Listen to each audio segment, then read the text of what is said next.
Sahabat YKB, senang kotong bisa jumpa lagi dalam acara Mari Kesegar Hati di channel YouTube YKB Bahasa Kupang.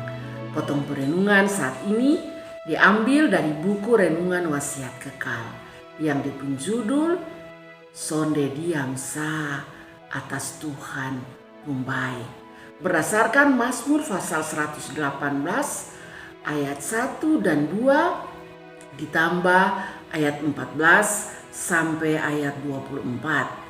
Ayat renungan ada di ayat 17. Sebelumnya mari berdoa. Tuhan Bapa yang ada di dalam surga, saat ini kotong semua datang ke hadapan Tuhan memohon Tuhan sendiri mau berfirman untuk kotong. Amin. Mazmur 118 ayat 17.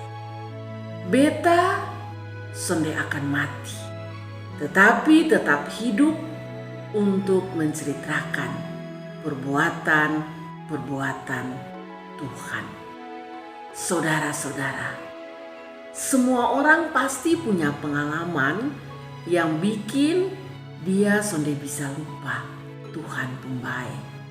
Contoh, ada seorang anak yang lahir dia buta, tapi dia pun mama dan dia pun bapa son putus asa. Dia diasuh dengan penuh kasih sayang dan diberikan kesempatan untuk belajar piano. Anak tersebut akhirnya terlalu pintar dalam bermain piano dan dia memberi diri untuk melayani Tuhan di gereja. Dia bilang, beta son bisa berdiam diri atas kebaikan Tuhan yang su tolong sang beta.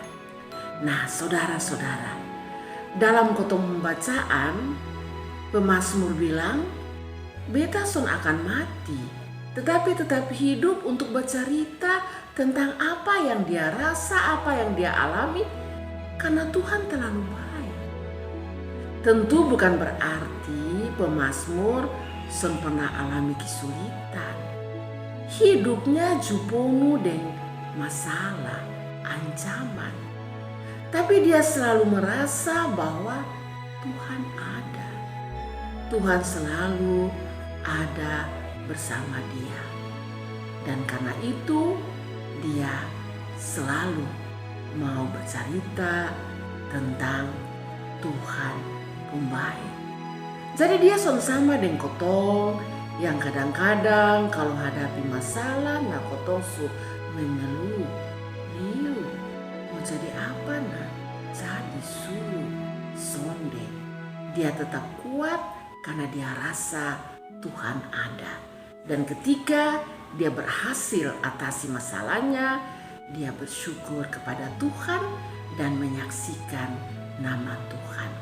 Saudara-saudara, hidup ini memang ada masalah yang bikin kotong kadang-kadang son bisa tidur.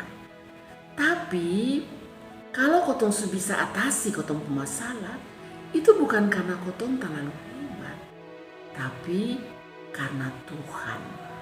Jadi kotong harus bisa bersaksi, bisa menceritakan tentang kebaikan Tuhan. Kenapa? Supaya orang lain juga bisa belajar senda dompung hidup pada firman Tuhan. Dan juga sonde putus asa kalau berhadapan dengan kesulitan karena Tuhan terlalu baik. Amin. Mari kotong berdoa. Terima kasih Bapa dalam surga, saat ini kotong semua diingatkan bahwa Tuhan terlalu baik untuk kotong pun hidup. Terima kasih Tuhan, dalam namamu yang kudus Kristus Yesus kami bersyukur. Amin. Demikian firman Tuhan saat ini. Jangan lupa like, subscribe, dan berbagi dengan yang lain. Tuhan memberkati.